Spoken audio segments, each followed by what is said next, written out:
আসসালামু আলাইকুম। শিক্ষা একাডেমিতে তোমাদের সবাইকে স্বাগতম। এই ভিডিওতে আমি তোমাদেরকে নবম শ্রেণীর বিজ্ঞান অনুশীলন বই থেকে কত রকম বাড়িঘর এই অধ্যায়টির ষষ্ঠ সেশন নিয়ে আলোচনা করব। আর এই ষষ্ঠ সেশনে তোমাদেরকে যে কাজগুলো দেওয়া হয়েছে এই কাজগুলোকে তোমরা কিভাবে সমাধান করবে আমি তোমাদেরকে তা দেখিয়ে দিব। তোমরা এখানে দেখতে পাচ্ছ তোমাদেরকে এই ষষ্ঠ সেশনের লেখাগুলোতে বলা হচ্ছে এবার নিজেদের বাড়ির নকশা করার পালা, দলে বসে আলোচনা করে নিচের সিদ্ধান্তগুলো নাও। তাহলে এখানে তোমাদেরকে বলা হচ্ছে তোমাদের নিজেদের বাড়ির নকশা করতে হবে। এরপরে তোমাদেরকে বলা হচ্ছে দলে বসে আলোচনা করে নিচের সিদ্ধান্তগুলো নাও। এখানে তোমাদেরকে প্রথমে দেওয়া হয়েছে বাড়ির নকশা তৈরি করতে কি কি উপাদান ব্যবহার করা হবে। এই উপাদানগুলোর নাম তোমাদেরকে এখানে লিখে রাখতে হবে। আমি তোমাদেরকে একটি নমুনা সমাধানের মাধ্যমে দেখিয়ে দিচ্ছি বাড়ির নকশা তৈরি করতে কি কি উপাদান ব্যবহার করা হয়েছে। তোমাদেরকে বলা হয়েছিল কি কি উপাদান ব্যবহার করা হবে, প্রয়োজনীয় যেই উপকরণগুলো প্রয়োজন। এর মধ্যে প্রথমেই লাগবে শক্ত কাগজ, এরপরে প্রয়োজন হবে পিন, প্লাস্টিকের পাইপ, কাঁচি, গ্লু বা আঠা লাগবে। এই উপাদানগুলো থাকলে তোমরা বাড়ির নকশা তৈরি করতে পারবে। এরপরে তোমাদেরকে পরবর্তী পৃষ্ঠায় বলা হচ্ছে কী ধরনের ডিজাইন করলে তা বাংলাদেশের প্রেক্ষিতে সবচেয়ে পরিবেশ বান্ধব ডিজাইন হবে।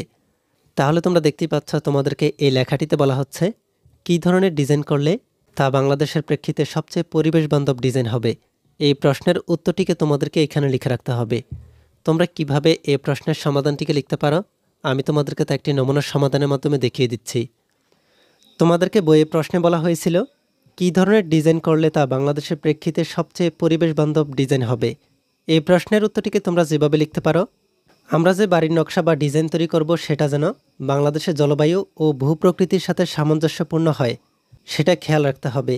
অন্যদিকে আমরা যেসব উপকরণ ব্যবহার করব সেগুলো যেন বাংলাদেশের তাপমাত্রা ও পরিবেশ অনুকূল হয় সেটাও লক্ষ্য রাখতে হবে।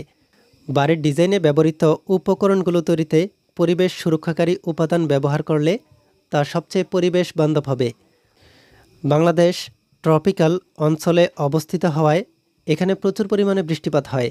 সুতরাং আমরা যে বাড়ির নকশা তৈরি করব সেখানে দুই পাশের চাল ঢালু রাখতে হবে।